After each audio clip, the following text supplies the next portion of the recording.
कोलकाता का hospital आजकर medical college सुबह की तकरीबन 7:30 बज रहे थे।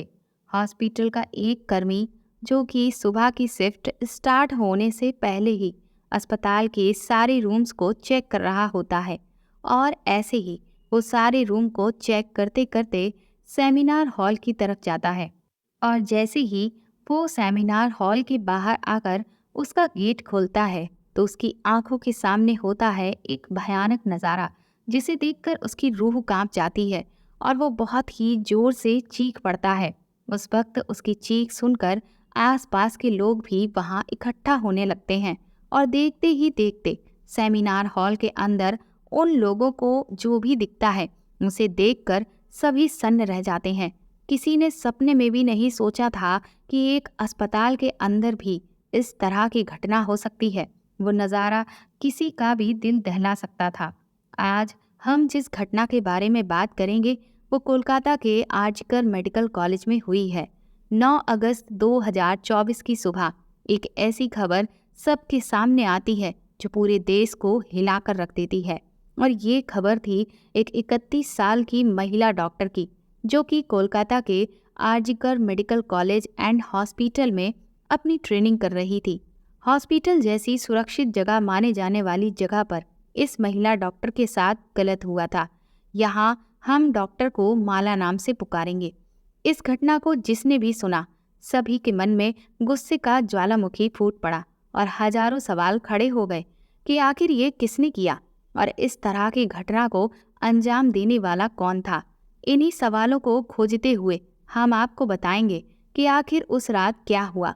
मेडिकल कॉलेज जैसी शांत जगह माने जाने वाले परिसर में जब ऐसी कोई घटना होती है तो हर किसी के रोंगटे खड़े हो जाएंगे। माला एक जूनियर डॉक्टर थी जो कि कोलकाता के आर्जिकर मेडिकल कॉलेज में चेस्ट मेडिसिन डिपार्टमेंट में सेकेंडरी की एक स्टूडेंट होती हैं और उसमें अपनी ट्रेनिंग ले रही थीं। 8 अगस्त 2024 को हर दिन की तरह माला अपनी नाइट शिफ्ट की ड्यूटी कर रही थी। वो अपनी जॉब बहुत अच्छे से कर रही थी। उसी रात तकरीबन 11 बजे के आसपास उनकी माँ का फ़ोन उनके पास आता है, जैसे कि हर दिन आया करता था। पेरेंट्स अपने बच्चों की चिंता करते हैं, इस तरह से उनकी माँ भी उनसे पूछती हैं कि क्या तुमने खाना खा लिया और तुम्हारी तबीयत वगैरह ठीक है। जिसके जवाब में माला खुशी खुशी अपनी माँ को ये बोलती हैं कि हाँ, मेरी तबीयत बिल्कुल ठीक है और अभी उन्होंने खाना नहीं खाया है क्योंकि अभी राउंड पर जाने का समय है और उन्हें कुछ पेशेंट्स को देखने के लिए जाना है, जिसके बाद वो अपने दोस्तों के साथ बैठकर खाना खाएंगी। इसके बाद माला फ़ोन रख देती हैं और अपनी माँ से बात करने के बाद माला पेशेंट्स को देखने के लिए राउंड पर निकल जाती हैं। सारे पेशेंट्स को देखने, उन्हें दवाइयाँ देने और इंजेक्शन वगैरह लगाने के में बहुत ज़्यादा समय लग जाता है। अपना पूरा काम ख़त्म करने में माला को तकरीबन रात के 2 बज चुके होते हैं, जिसके बाद वो अपने दोस्तों, जिनमें जूनियर डॉक्टर भी थे, उनके साथ जाकर वो अस्पताल की कैंटीन में बैठ जाती हैं, जहाँ पर सभी लोग मिलकर एक साथ खाना खाते हैं और साथ साथ थोड़ी बहुत बातचीत भी करते हैं। खाना खाते हुए और बात करते हुए रात के तकरीबन 3 बज चुके होते हैं। उस वक्त माला को थोड़ी थकान सी महसूस हो रही होती है और वो अपनी थकान दूर करने के लिए इस अस्पताल के 4th फ्लोर पर बने सेमिनार हॉल में जाकर आराम करने लगती हैं। माला, जो कि कभी भी आधे घंटे से ज़्यादा का ब्रेक नहीं लेती थी, वो सुबह हो जाने के बावजूद भी सेमिनार हॉल से बाहर नहीं आती हैं। अब 9 अगस्त 2024 की सुबह जब अस्पताल के कर्मचारी की नज़र महिला डॉक्टर के ऊपर पड़ती है और वो उन्हें जिस हालत में देखता है उस हाल को वो देख नहीं पा रहा था। दरअसल उनका जो शरीर था उसके आधे हिस्से पर कुछ भी नहीं था। ऐसी अवस्था में वो उन्हें देखता है जिसमें उनके सर से लेकर पैर तक ऐसा कोई भी हिस्सा नहीं था जहां चोट के निशान नहीं थे। ऐसा लग रहा था जैसे किसी ने अलग अलग हिस्सों को बहुत ही बुरी तरह से नुकसान पहुंचाया है। आँख, मुंह या फिर जो भी हिस्से थे, उनके निजी अंग, सभी जगह से खून बह रहा था। साथ ही उनकी गर्दन की हड्डी भी टूट चुकी थी। इसके बाद तकरीबन सुबह के लगभग 10:53 के आसपास इस अस्पताल से एक व्यक्ति माला के पिता के फोन पर कॉल लगाता है और वो व्यक्ति उनसे कहता है कि क्या आप लेडी डॉक्टर के पिता बात कर रहे हैं। उधर से जवाब में ये कहा जाता है कि हाँ, मैं उनका पिता बात कर रहा हूँ। फिर उन्हें बताया जाता है कि आप जितनी भी जल्दी हो सके मेडिकल कॉलेज में आ जाइए, क्योंकि आपकी बेटी की तबीयत बहुत ज़्यादा खराब है। जैसे ही पिता ने ये बात सुनी तो उन्हें यकीन ही नहीं हो रहा था, क्योंकि रात में तो उनकी बात अपनी बेटी से हुई थी, फिर अचानक से उसकी तबीयत कैसे खराब हो सकती है। इससे पहले कि वो उसे फ़ोन करने वाले इंसान से कुछ भी पूछ पाते कि फ़ोन उधर से कट जाता है। जब फ़ोन कट जाता है तो पिता ने उस व्यक्ति को एक के बाद एक कई बार फ़ोन करने शुरू कर दिए थे, लेकिन उस व्यक्ति ने एक बार भी फ़ोन रिसीव नहीं किया होता। फिर काफ़ी देर के बाद जब वो बार बार फ़ोन मिलाते रहते हैं, तब एक बार फिर से वो व्यक्ति फ़ोन रिसीव करता है। लेडी डॉक्टर के पिता पूछते हैं कि आखिर मेरी बेटी को हुआ क्या है। तो इस बार वो व्यक्ति उनसे कहता है कि आपकी बेटी ने अपनी जीवन लीला को समाप्त कर लिया है, यानी कि वो अब इस दुनिया में नहीं है। जैसे ही पिता ने ये बात सुनी, वो बहुत बुरी तरह से रोने लगते हैं। लेडी डॉक्टर की माँ को जब ये बात पता चलती है तो वो भी बहुत रोती हैं। उन्हें समझ में नहीं आ रहा था कि आखिरकार वो करें तो क्या करें। माँ बाप सीधा हॉस्पिटल पहुँच जाते हैं। वहाँ जाने के बाद वो कहते हैं कि हम अपनी बेटी से मिलने आए हैं, आखिरकार मामला क्या है। तब डॉक्टर या जो भी लोग वहाँ पर मौजूद होते हैं वो उन्हें कहते हैं कि आप थोड़ी देर आराम करिए, बैठकर पानी पीजिए, उसके बाद हम बात करते हैं। और इस तरह से इंतज़ार करते करते करते करते 3 घंटे का समय बीत जाता है, लेकिन माँ और बाप की कोई सुध नहीं ले रहा था। जो भी वहाँ आता था बस एक दूसरे के कान में कानाफूसी करके चला जाता था। आखिर वहाँ हो क्या रहा था, कुछ भी समझ में नहीं आ रहा था। तभी कोई व्यक्ति उनके पास आता है और आने के बाद कहता है कि सेटलमेंट कर लो। यानी कि जो व्यक्ति अपनी बेटी को देखने के लिए पिछले 3 घंटे से पल पल तरस रहा है, उनके कानों में ये बात पहुंचती है कि सेटलमेंट कर लीजिए। किस तरह का सेटलमेंट कर लीजिए? अस्पताल में कुछ ऐसे भी लोग थे जो इस घटना को नॉर्मल केस के जैसा दिखाने की कोशिश कर रहे थे, क्योंकि वो इस अस्पताल का नाम बचाना चाहते थे। लेकिन जब डॉक्टर का पोस्टमार्टम होता है और उनकी रिपोर्ट आती है तो सारी सच्चाई खुलकर सबके सामने आ जाती है। सबको पता चल जाता है कि डॉक्टर के साथ गलत हरकत की गई थी, और जब उन्होंने अपने आप को बचाने की पूरी कोशिश की तो उनका गला घोट दिया गया और उन्हें बहुत ही बुरे तरीके से मारा गया। ये सारे प्रूफ मिलने के बाद इस केस को पुलिस को हैंडओवर कर दिया गया। पुलिस भी क्रिमिनल को पकड़ने के लिए लग जाती है। सबसे पहले वो उस क्राइम सीन पर छानबीन करती है जहां ये सब हुआ, और इस दौरान पुलिस वालों को वहां पर लेडी डॉक्टर के कुछ नेल्स और ब्लड सैंपल मिलते हैं, साथ में ब्लूटूथ भी मिलता है। ये केस और भी जल्दी सॉल्व हो जाता अगर उस फ्लोर पर सीसीटीवी कैमरास लगे होते, लेकिन बदकिस्मती से सेमिनार रूम के अंदर या फिर उसके आसपास कोई भी सीसीटीवी कैमरा नहीं था। लेकिन जिस रास्ते से उस फ्लोर पर एंटर किया जाता था वहां पर कुछ सीसीटीवी कैमरास लगे हुए थे। पुलिस उन सभी सीसीटीवी कैमरास को चेक करती है जिनमें रात के 3 बजे से लेकर सुबह के 8 बजे तक की रिकॉर्डिंग होती है कि इतने टाइम के बीच कितने लोग उस फ्लोर पर आए और गए थे। उन सभी सीसीटीवी फुटेज को चेक करने के बाद ये पता चलता है कि टोटल 6 लोग इस फ्लोर पर आए और गए थे। ये पता लगने के बाद पुलिस एक एक करके उन 6 लोगों को पूछताछ के लिए बुलाती है कि वो लोग आखिर इस समय वहां पर क्या कर रहे थे। इस पूछताछ के दौरान उनका ब्लूटूथ भी ऑन करके चेक किया जाता है। जो ब्लूटूथ हैंडसेट उन्हें लेडी डॉक्टर के पास मिला था, ताकि ये पता लगाया जा सके कि वो उनमें से किसका था, क्योंकि ये बात हम सभी को अच्छे से पता है कि अगर एक बार किसी भी ब्लूटूथ डिवाइस से हम अपना फ़ोन कनेक्ट करते हैं तो अगली बार वो उससे बहुत ही आसानी से कनेक्ट हो जाता है। और फाइनली पुलिस वालों की ये ट्रिक भी काम आ जाती है, क्योंकि ये ब्लूटूथ डिवाइस 6 लोगों में से एक आदमी के फ़ोन से तुरंत ही कनेक्ट हो जाता है, जिसका नाम संजय रॉय था। दरअसल संजय रॉय जो होता है वो पुलिस कल्याण बोर्ड में सहायक की भूमिका में होता है। यानी कि सिविक वॉलेंटियर का उसका काम होता है।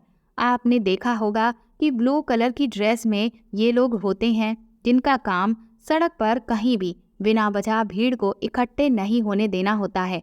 अब जब इस शख्स का नाम सामने आता है तो इसके बारे में और भी ज्यादा छानबीन की जाती है और जिस वक्त इससे पूछताछ होती है तब भी ये काफी ज्यादा नशे में होता है। संजय रॉय हॉस्पिटल में भी छोटे मोटे कामों को मैनेज करता था। जिस वक्त संजय रॉय को पकड़ा गया उस वक्त वो अपने कपड़े बदल चुका था, क्योंकि इस घटना को अंजाम देने के बाद वो यहाँ से निकलकर पुलिस बैरक में जाता है। वहाँ आराम से लेटकर सोता है और सुबह घर जाकर कपड़े बदलता है। दरअसल बताया ये जाता है कि संजय रॉय शराब का बहुत आदी होता है। उस दिन भी उसने बहुत शराब पी रखी होती है और इसके बाद वो इस घटना को अंजाम देकर पुलिस बैरक में जाकर सोता है। जब सुबह उसकी आंख खुलती है तब उसे होश आता है कि उसने बहुत बड़ी घटना को अंजाम दिया है और अब शायद वो पकड़ा जाएगा। इसीलिए वो जल्दी जल्दी सबूत मिटाने शुरू कर देता है, जिस वजह से घर जाकर वो अपने उन कपड़ों को धोकर डाल देता है और दूसरे कपड़े बदल लेता है। लेकिन जब पुलिस ने उसे बुलाया तो उस वक्त तक वो अपने जूते साफ नहीं कर पाया था। उसके जूतों पर महिला डॉक्टर के खून के धब्बे थे। इसके बाद जब उसके फ़ोन की जांच की जाती है तो उस आदमी के फ़ोन में बहुत ही गलत तरह की फिल्में और बहुत ही गलत तरह की साइट देखने की बात भी सामने आती है और पता चलता है कि उसे ये सब देखने की बहुत बुरी आदत थी। वो अलग अलग वक्त में ये सब कुछ देखा करता था जिसमें इस तरह की फिल्में थीं जिसमें बहुत बुरी तरीके से किसी भी महिला के साथ ऐसा काम किया जाता था। ठीक उसने वैसा ही घिनौना काम किया जिसकी वजह से लेडी डॉक्टर के निजी अंगों को बहुत नुकसान हुआ। जब महिला डॉक्टर ने विरोध करने की कोशिश की तो उनका चेहरा और सर जिसे बहुत तेज दीवार पर मारा गया। लेडी डॉक्टर ने चश्मा पहना था जिसकी वजह से उसका शीशा टूटकर उनकी आंखों में और मुंह में चला जाता है, जिससे मुंह और आंखों से भी बहुत खून बह रहा था। लेडी डॉक्टर ने ऐसी स्थिति में बचने की बहुत कोशिश की थी। वो बहुत छटपटाई थी ताकि वो अपने आप को किसी भी तरह से बचा सके। लेकिन संजय रॉय क्योंकि एक बॉक्सर होता है और उसने उनके साथ में बॉक्सिंग करनी शुरू की, उनको बहुत बुरी तरह से मारना पीटना शुरू कर दिया और यही कारण था उनके चेहरे पर जो भी चोटें लगी थी, उनके नाखून में भी चोट आती है, पेट में चोट होती है, लेफ्ट पैर में चोट होती है और गर्दन को भी लगातार इस तरह से दबाया जाता है कि गर्दन की हड्डी तक टूट जाती है। उनके होठों को भी बहुत बुरी तरह से क्षतिग्रस्त कर दिया जाता है। मामले की जांच अब आगे बढ़ती है तो पता चलता है कि संजय रॉय अब तक 4 शादियां कर चुका है, जिसमें पहली शादी करने के बाद उसकी पत्नी उसे छोड़कर चली जाती है। जब वो दूसरी शादी करता है तो दूसरी पत्नी भी उसे छोड़ देती है। इसके बाद तीसरी बीवी भी छोड़कर चली जाती है और जो एक और पत्नी होती है उसकी भी मौत हो जाती है, शायद किसी बीमारी के चलते। लेकिन वो बीमारी क्या थी उसके बारे में ठीक से नहीं पता है। जिस तरह से वो ये सारी फिल्मों को देखता था और वो सब देखने के बाद वो अपनी पत्नियों के साथ भी ऐसी ही हरकत करता था, इस वजह से वो वहाँ से चली जाती हैं। जब आसपास के लोगों से ये सब जानने की कोशिश की जाती है तो वो बताते हैं कि उसके घर से अक्सर चीखने चिल्लाने की आवाज़ें आती थी, यानी कि वो अपनी पत्नियों के साथ इस तरह से मारपीट किया करता था और इसी वजह से शायद उसकी अपनी बहन से भी उसके रिश्ते ठीक नहीं थे, क्योंकि वो इस तरह की हरकत करता था। अभी वो अपनी माँ के साथ में रह रहा था। घर से बाहर वो बिल्कुल इस तरह से रहता था जैसे कि वो कोई पुलिस वाला हो, यानी कि वो कोलकाता पुलिस में ही काम करता है। वो अपनी जिंदगी बिल्कुल इसी तरह से जी रहा था। उसका अस्पताल में भी आना जाना था। इसके बारे में भी जानकारी मिल रही है, क्योंकि वो मरीज को सिर्फ हॉस्पिटल में इसलिए भर्ती कराने जाता था ताकि उसे उनसे पैसे मिल सके, क्योंकि किसी भी मेडिकल कॉलेज में मरीजों को आसानी से भर्ती नहीं कराया जा सकता। वहाँ पर मरीजों की संख्या बहुत ज़्यादा होती है और सुविधाएं ज़्यादा होने की वजह से हर कोई ये चाहता है कि उन्हें यहाँ पर इलाज मिल सके और ऐसी स्थिति में ये शायद दलाली का काम करता था। क्योंकि ये वॉलेंटियर था तो इसके बड़े अधिकारियों से भी संपर्क रहते थे। जो भी पूछताछ में बातें अभी तक सामने आ रही हैं, उसमें यही पता चलता है कि उस रात संजय रॉय काफी ज्यादा नशे की हालत में था। वो रात के तकरीबन 11 बजे हॉस्पिटल में एंटर करता है।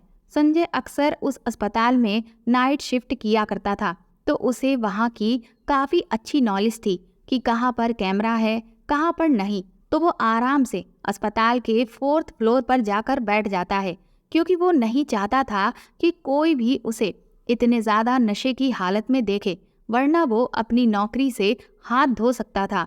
4th फ्लोर पर जाते ही वो आराम से सो जाता है और जब उसकी आंख खुलती है तब सुबह के 3 बज चुके थे।